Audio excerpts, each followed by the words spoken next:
Hi, I'm Ariana from Italy. Please like and subscribe.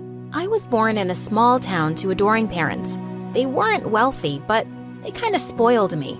I had too many clothes because Mom kept making me pretty dresses from her old ones, and Dad's coat pockets always had chocolates for me. That I ate behind Mom's back. Life was good, except for one thing. I was growing up really clumsy. I'd run straight into glass doors, walk into puddles, trip over everything. But when I was 5, I did something crazy. It was my cousin's wedding, and as I ran up the church stairs, I missed the last step and tripped. As I went flying, I grabbed the bride's dress and heard it rip. I looked up to see her screaming with her underwear showing. The whole wedding was called off. Ariana, can't you ever watch where you're going? I'm sorry, Mom, but sometimes I just don't see things. My parents took me to an eye doctor, and we discovered that my eyesight was terribly weak. When I wore glasses for the first time, I was suddenly seeing a whole new world. But in 9th grade, everything changed. I came back home one day to find Mom crying hysterically, and I was shook to see the note she gave me. My darlings, I'm leaving immediately and I can't come back. Please forgive me. Dad, what? What did he mean? Just then we heard loud banging on the door. We opened it to find half the town outside, looking mad. Where's that trash husband of yours? We want our money back. It turned out that Dad had taken money from everyone for some investment scheme and ran away with it. They said they'd be back for him, and Mom and I were horrified. Dad had just abandoned us to deal with this? So Mom made a decision. We were gonna leave immediately for the US, where her sister lived. We traveled to New York, and my aunt welcomed us into her home. I was eager to meet my cousin, but she was on vacation with her dad. Aunt was the principal at a school, and soon she enrolled me there, and even got Mom a janitor's job. But dear sister, do I really have to work? I could cook for you. This is America. Everyone works here. You can stay with me, but you'll have to earn for yourself. Summer break was soon over, and on my first day of school, I sat down at the back of the classroom. Suddenly, a boy snatched my glasses. I want to try on these goggles. Whoa, girl, you're half blind. Oh, I never noticed. I'm stupido. You're Italian? Your accent is adorable. I can't say the same for you. Without my glasses, there's no difference between you and a donkey. Now give them back before I cut you. Ah, that hot Italian blood. Tell me, how many fingers am I holding up? How many fingers do you want me to poke into your eyes? The boy laughed, and I was about to attack him when someone stepped in. Give those back. She's my cousin, Danny, so you better not mess with her. I saw that it was the girl from the picture at Aunt's house. She was my cousin. Ugh, you're back. I was hoping you had changed schools, Sandra. Just then the teacher walked in, and everyone flew to their seats. Later at recess, Sandra put an arm through mine. You're really lucky to have me, Ariana. I'm pretty popular around here. And oh, just stay away from Danny. We dated for a while, and he's a jerk. I was glad to have a friend, and she sure was popular. She was always surrounded by admiring boys and girls who seemed really eager to please her. One day, a friend of hers walked in wearing a Gucci bag, and Sandra shrieked. OMG, where did you get that from? It's been sold out everywhere. My dad got it from Japan. Yeah, I don't care. Just give me it. And her friend actually did. But she looked upset as she turned around and left. Sandra, it's a present from her dad. You can't take it. Why not? I see it, I like it, I want it, I got it. Wow, maybe friendships were just different here. One day I was walking to the library when I heard Danny behind me. Hey, Bimbo, you dropped this paper. Did you just call me Bimbo? Yeah, it means baby in Italian, right? Oh, I thought you called me the American Bimbo, but I'm not a baby either. You could be. Mine.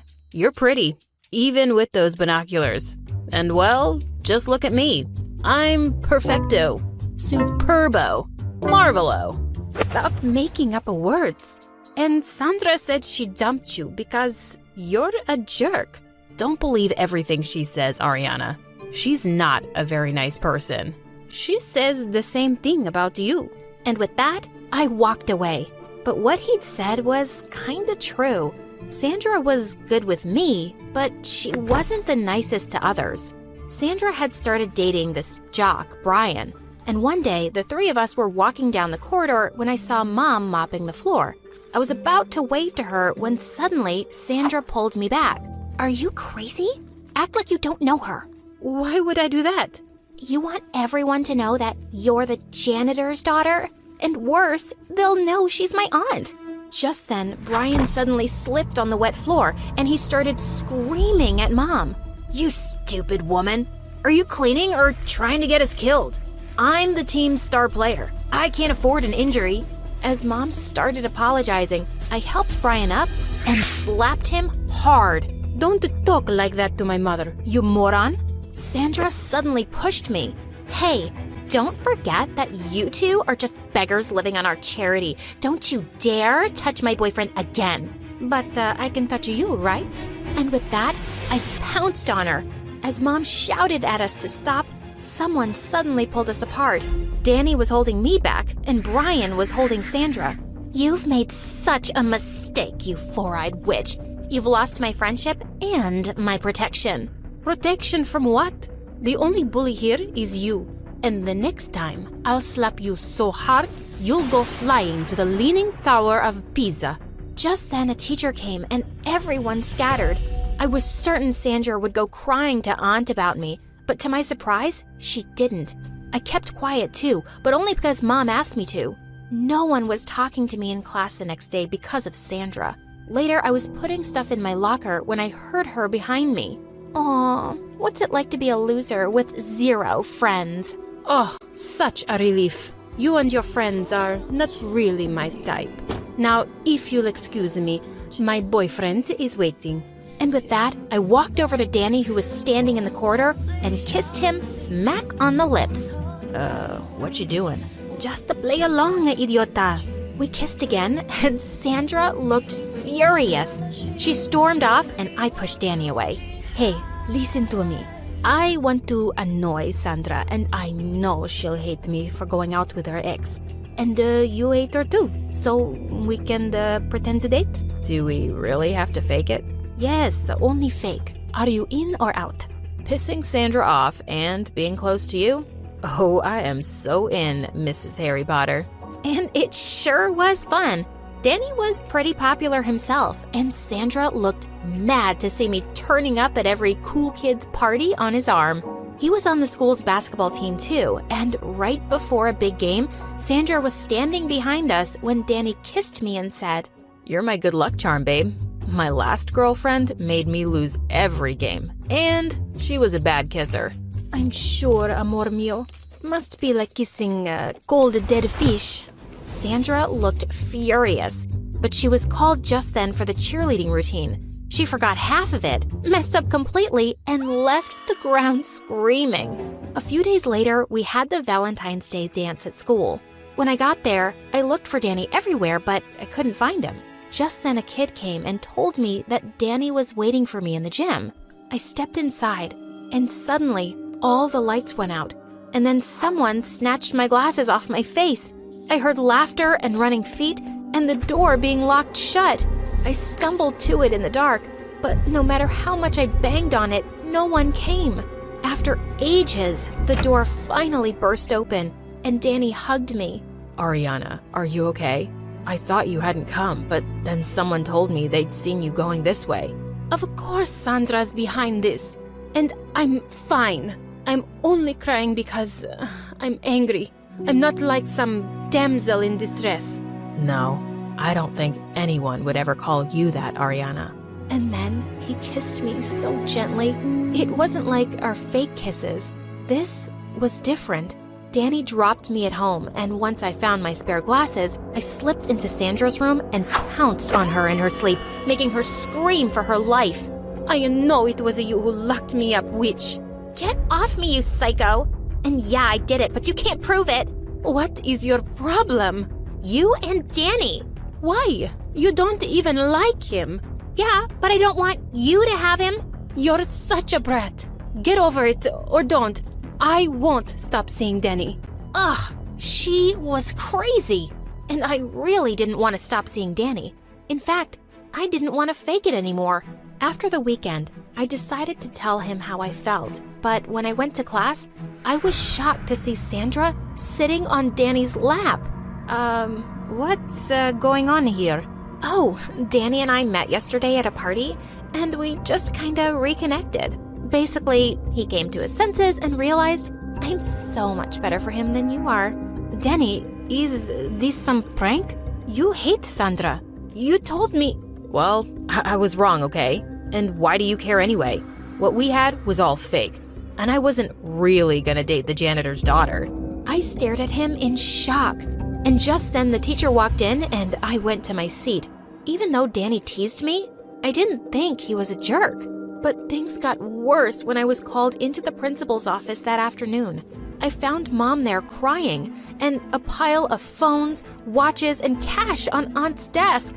Aunt told me it was all the teacher's stuff stolen from their lockers, and found it in Mom's. So disgraceful. This is such poor repayment for everything I've done for you. But I didn't steal any of this. How were these things in your locker then? I have no choice but to fire you.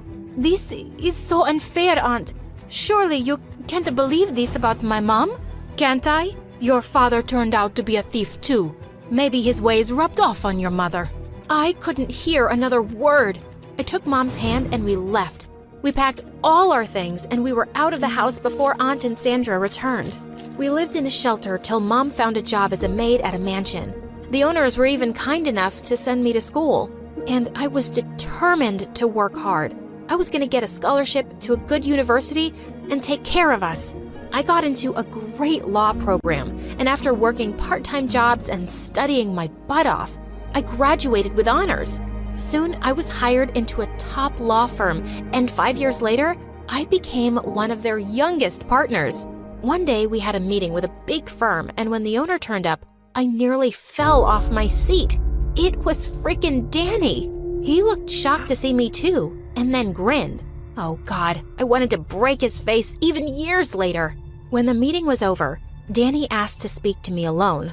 Once the others left, he said, Ariana, can I be sure that you won't let our past affect how you handle this case? Mr. Daniel, this is not high school. You can be sure that I'll be professional. That's good to know. I never thought I'd meet you again, or that you'd be working for me. I work for this company, not you. And as far as the case goes, I am the boss here. I make all the decisions. Yes, ma'am. I always knew you were going to be successful one day. I thought the same about you, but only because I knew you were going to inherit this company. And I walked off. It felt so good putting him in his place. I had to see him a lot for the next month as we prepared for this case. I still hated him, but I couldn't help admitting that he was smart and seemed to know his work really well. One night, it was late when we got done, and he suggested we get dinner. As we were walking to the cafe, he asked, So, how's your mom? And suddenly, I felt furious. She's not a janitor now, but I'll always be a janitor's daughter, and really proud to be. Listen, we can't be friends. I just can't forgive you for what you said, even now. And before he could reply, I turned around and left. After weeks in court, we finally got a decision, and we won the case. I was so happy, I almost hugged Danny, but I just shook hands with him and left. As I was hurrying away, he caught up with me outside. Ariana, please stop. Just give me one chance to say something. Reluctantly, I nodded. Sandra told me to break up with you, and she said if I didn't, she'd have your mom lose her job and kick you guys out of her house. I hated saying those things to you so much. And then she had your mom kicked out anyway. When I found out, I was beyond furious. I told your aunt everything, and somehow she believed me. She sent Sandra to some strict boarding school. We tried looking for you too, but we had no luck. I could hardly believe my ears. I am so sorry, but I only thought I was doing what was better for you. And I loved you, so it wasn't easy for me. In fact, I'm still in love with you, Ariana. Do you think you can forgive me and we can start over? I smiled at him and took his hand. Fine, stop crying like a bimbo. We can start over. With you buying me lunch.